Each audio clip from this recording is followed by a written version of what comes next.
Ang BYD ay may dalawang series in their lineup here in the Philippines. Nandyan ang Dynasty series with the premium all-electric Han sedan, Tang SUV, and the Atto 3 crossover. Medyo mahabang origin ng Atto 3 basta kasama yan sa Dynasty series. Then meron silang mas affordable na Ocean series. Kasama dito ang Dolphin na pure electric, the Sea Lion 6 DMI na range extender EV, Seagull entry-level EV, and the Seal high-performance EV sedan. Medyo nakakalito, no? Well, malilito pa kayo lalo. BYD has just officially unveiled the new Seal 5 DMI. This is a range extender hybrid sedan that starts at under 1 million pesos. Nako, ito na nga bang tataob sa Vios Dynasty? In this video, tingnan natin ano bang meron with this new BYD Seal 5 DMI. Like this video, subscribe to our channel, share to your GC, and send mo na rin sa tatay ng nililigawan mo. Marami tayong viewers sa tito.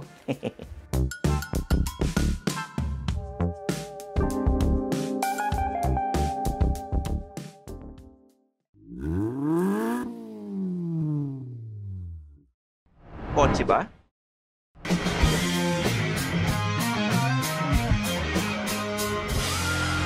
Feel kotse na.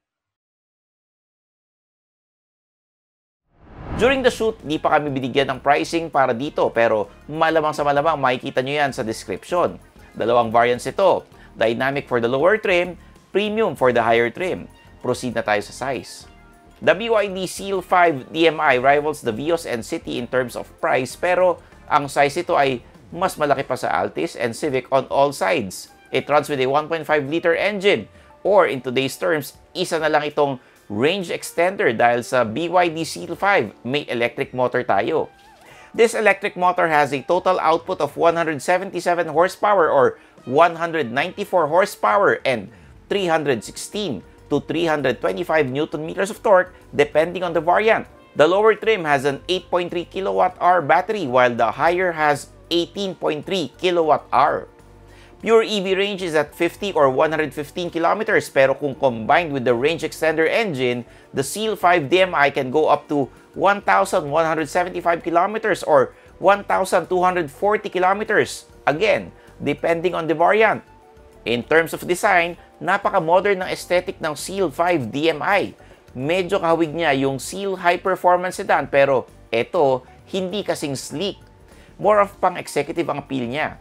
Malalaman mo lang ano ang variant na nakikita mo depende sa gulong at kung tanaw mo, kung may sunroof o wala bang taas.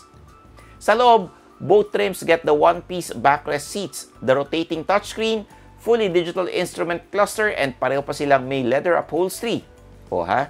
That rotating touchscreen also has wireless Apple CarPlay and Android Auto at yung premium variant may wireless charger pa. Inungusa na ng BYD ang would-be rivals ito in terms of exterior and interior.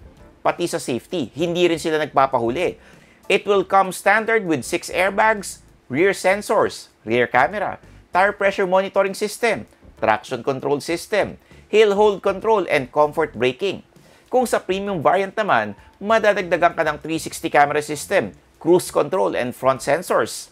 Sa quick drive namin during our shoot, mahirap hindi ma-inlove sa Seal 5 DMI. Tahimik ang cabin nito, may full EV mode na hindi bibitaw kahit mag-hard acceleration ka. At very premium ang interior lalo na for its price. So tingnan nyo na lang sa baba, sa description namin kung ano ang presyo nito. That's it from me. I'm your host Stanley Chi, ang inyong senpai ng turbuhan. I-follow nyo ako sa lahat ng mga social media accounts ko ha. So paano ba yan? Kita-kits tayo sa next video, dito lang, sa Phil Kotse. Bye-bye! Thanks for watching. For the latest news, reviews, and anything you want to know about cars and car ownership, visit philkotse.com. Follow us on YouTube, Facebook, Instagram, and Spotify para hindi ka huli sa usapan. Tandaan, kotse ba? Phil Kotse na!